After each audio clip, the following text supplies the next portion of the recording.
व्यापार से जुड़ी शिक्षाप्रद कहानी। ईमानदारी की दुकान।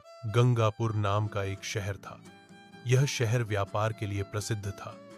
यहाँ कपड़ा, अनाज, लोहे और किराने का बड़ा बाजार लगता था।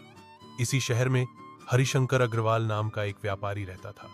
उसके पिता भी व्यापारी थे, लेकिन उनकी मृत्यु के बाद हरिशंकर को बहुत छोटी पूंजी के साथ व्यापार संभालना पड़ा। हरिशंकर ने कपड़े की एक छोटी सी दुकान खोली। दुकान साधारण थी, ना कोई चमक दमक, न बड़ा बोर्ड, लेकिन हरिशंकर के मन में एक बात साफ थी। व्यापार चाहे छोटा हो या बड़ा, नींव ईमानदारी की होनी चाहिए।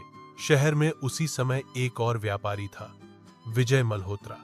उसकी दुकान बहुत बड़ी थी, ऐसी लगा था। विज्ञापन होते थे और सेल्समैन भी थे।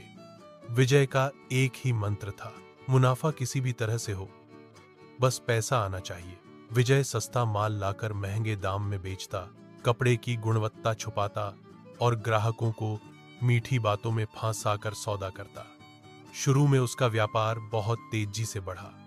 लोग उसकी दुकान पर भीड़ लगाने लगे। उधर हरिशंकर की दुकान पर ग्राहक धीरे धीरे आते थे। कई बार तो पूरा दिन निकल जाता और एक भी बड़ी बिक्री नहीं होती। घर की हालत भी साधारण थी। पत्नी सरला कई बार चिंता में पूछती, इतनी ईमानदारी से क्या घर चलेगा?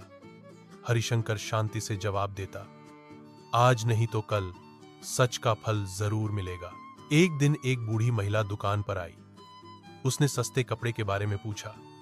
हरिशंकर ने साफ कह दिया, मां, यह कपड़ा सस्ता है, लेकिन ज्यादा दिन नहीं चलेगा। अगर थोड़ा अच्छा लेना चाहें तो यह वाला सही रहेगा। महिला ने सस्ता कपड़ा ही लिया और जाते जाते बोली, बेटा, तू सच्चा व्यापारी है, भगवान तेरा भला करे। ऐसी छोटी छोटी घटनाएं हरिशंकर की पहचान बनती चली गई। कुछ महीनों बाद शहर में एक बड़ा व्यापारी सम्मेलन हुआ। बाहर की कंपनियां गंगापुर में डीलर ढूंढने आईं। अधिकतर लोग विजय मल्होत्रा के पास गए, क्योंकि उसकी दुकान बड़ी थी। लेकिन जांच पड़ताल में उसकी शिकायतें सामने आने लगीं, गलत बिल, रिटर्न में धोखाधड़ी और ग्राहकों की शिकायतें। उसी समय एक कंपनी के प्रतिनिधि ने स्थानीय लोगों से पूछा, यहां सबसे भरोसेमंद व्यापारी कौन है? कई लोगों ने एक साथ कहा, हरिशंकर अग्रवाल। प्रतिनिधि हरिशंकर की छोटी दुकान पर पहुंचा। दुकान देखकर वह थोड़ा चौंका, लेकिन बातचीत के दौरान हरिशंकर की सादगी, साफ साफ हिसाब और स्पष्ट बातें उसे बहुत पसंद आई। कंपनी ने हरिशंकर को अपना अधिकृत डीलर बना दिया। यह हरिशंकर के जीवन का बड़ा मोड़ था। धीरे धीरे उसकी दुकान बढ़ने लगी। उसने कभी नकली माल नहीं रखा, कभी झूठा वादा नहीं किया। अगर किसी ग्राहक को नुकसान होता तो वह बिना बहस के उसे पूरा मुआवजा देता। एक बार एक ग्राहक ने महीनों बाद आकर कहा, भाई साहब, कपड़ा फीका पड़ गया है। हरिशंकर ने बिना रसीद मांगे नया कपड़ा दे दिया। दुकान पर मौजूद लोग हैरान रह गए। वही लोग बाद में उसके पक्के ग्राहक बन गए। उधर विजय मल्होत्रा की दुकान पर हालात बदलने लगे। सोशल मीडिया और मुहज़बानी प्रचार से उसकी धोखाधड़ी सामने आने लगी। पुराने ग्राहक आने बंद हो गए, उधारी बढ़ गई, बैंक का कर्ज सिर पर आ गया। एक दिन विजय खुद हरिशंकर की दुकान पर आया। चेहरा उतरा हुआ था। बोला, हरिशंकर, मैंने सब कुछ पैसा कमाने के लालच में खो दिया। मुझे समझ नहीं आया कि व्यापार सिर्फ चालाकी से नहीं चलता। हरिशंकर ने उसे बैठाया, पानी पिलाया और कहा, व्यापार एक रिश्ता है ग्राहक और व्यापारी के बीच। रिश्ता भरोसे से चलता है, डर से नहीं। समय बीतता गया।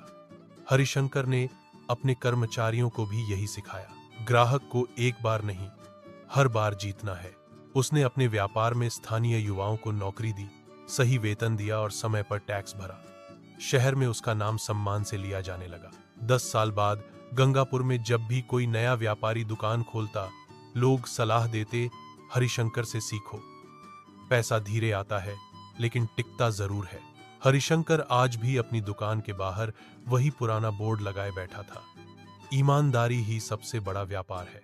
कहानी की शिक्षा, व्यापार में तात्कालिक मुनाफा नहीं, दीर्घकालिक विश्वास सबसे बड़ी पूंजी है। ईमानदारी से किया गया व्यापार धीरे बढ़ता है, लेकिन मजबूती से टिकता है। ग्राहक को धोखा देकर कमाया गया पैसा सम्मान और शांति दोनों छीन लेता है। निवेदन है कि यदि आपको हमारी कहानियां और वीडियो पसंद आते हैं तो कृपया हमारे चैनल को सब्सक्राइब करें। आपका एक सब्सक्राइब हमें और बेहतर कंटेंट बनाने की प्रेरणा देता है। धन्यवाद।